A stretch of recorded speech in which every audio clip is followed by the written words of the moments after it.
Start recording. Okay. That's it.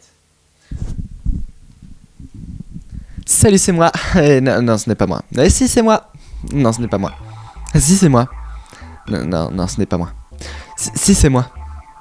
Non, ce n'est pas moi. Mais oui, c'est moi. Non, non, ce n'est pas moi. Mais si, c'est moi. Non, non, ce n'est pas moi. Générique.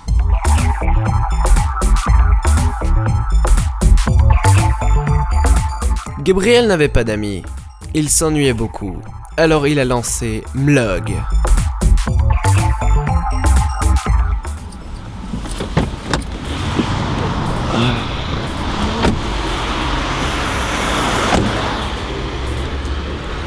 Allons déjeuner après le dentiste.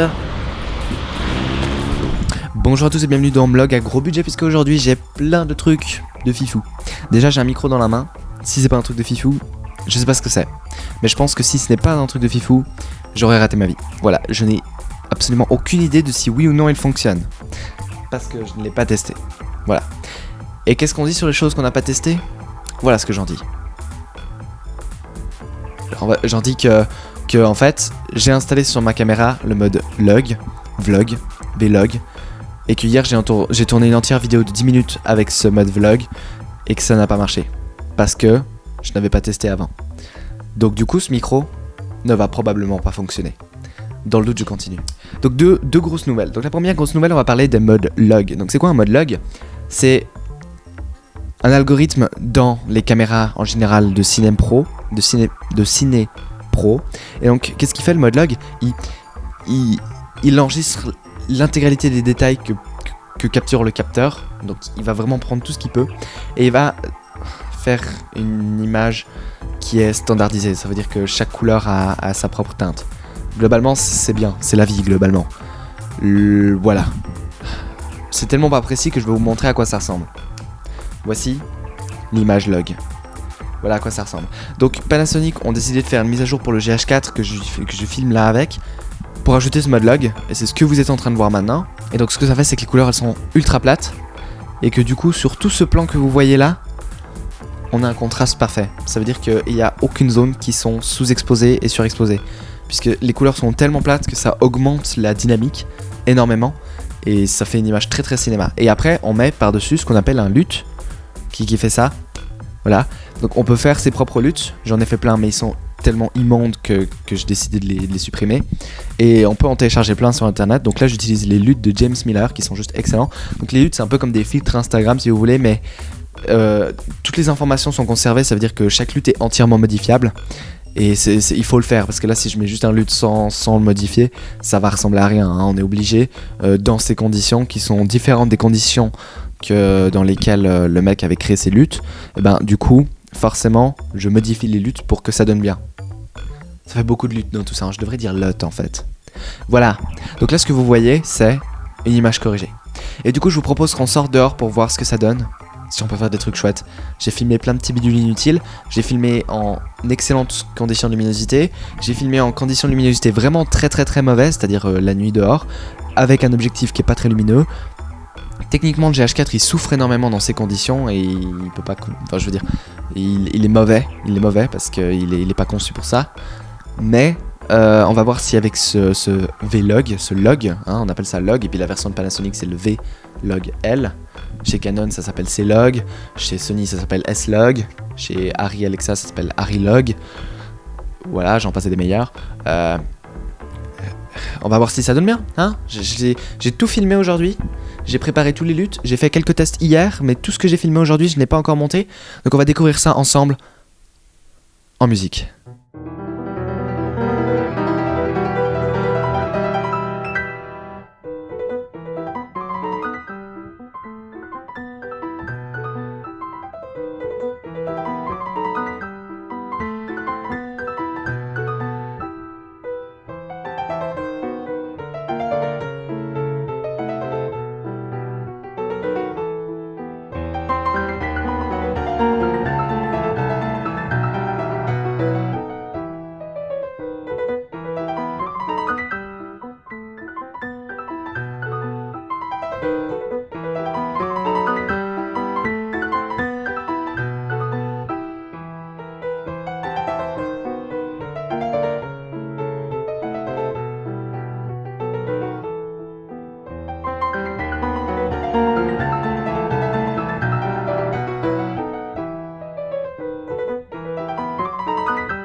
Je me suis fait mal en claquant des mains. Donc, maintenant, on va parler d'un autre truc qui va tous nous révolutionner. Le Zoom H4n. Viewer. Voici Zoom H4n. Zoom H4n, voici Viewer. Bonjour. C'est juste la boîte, en fait, puisque le Zoom, il est là. Je suis en train de l'utiliser. J'enregistre avec. Donc, à quoi ça sert ce bidule?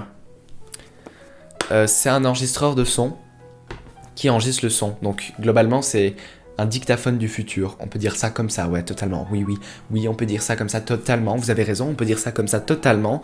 On peut dire ça comme ça totalement. Donc, qu'est-ce qu'il fait? Il a des micros, là. Ces deux petits micros stéréophoniques qui font que si je me déplace comme ça, ça crée de la spatialité. C'est voilà, je trouve ça pas spécialement utile. J'ai même tendance à dire que monophonique, c'est plus agréable pour les vidéos que... Voilà.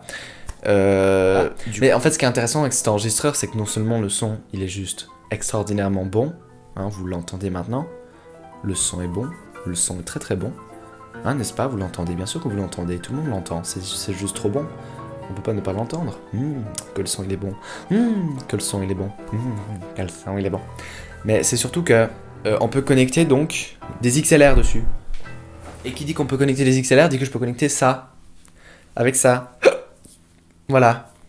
Donc je peux connecter, puis tenir ça dans la main, puis faire...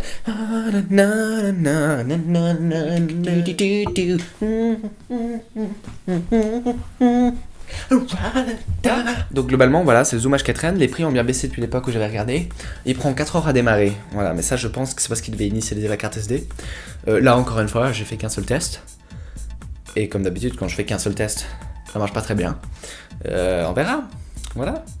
Je pense que pour les vidéos, je vais continuer d'utiliser soit le micro qu'elle a, hein, que j'ai montré la dernière fois, soit le truc qui peut clap your hands.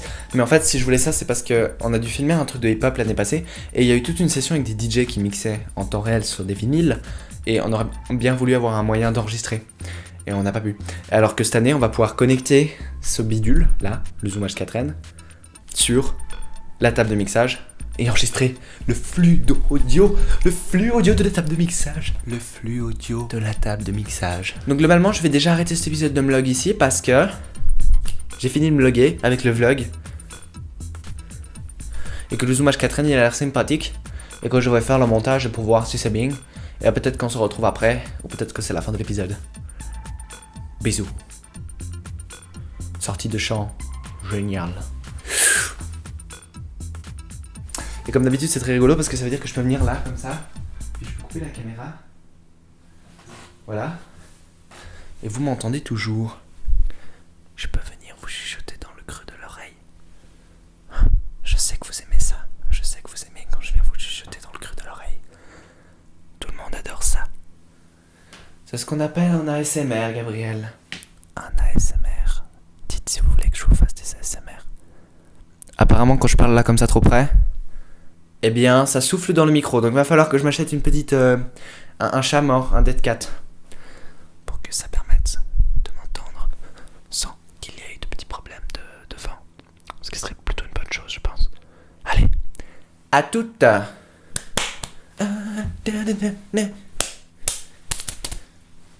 Je vais couper l'enregistrement. Si je trouve comment faire, il faut que je clique sur le bouton où il y a un carré. Là, il y a un carré.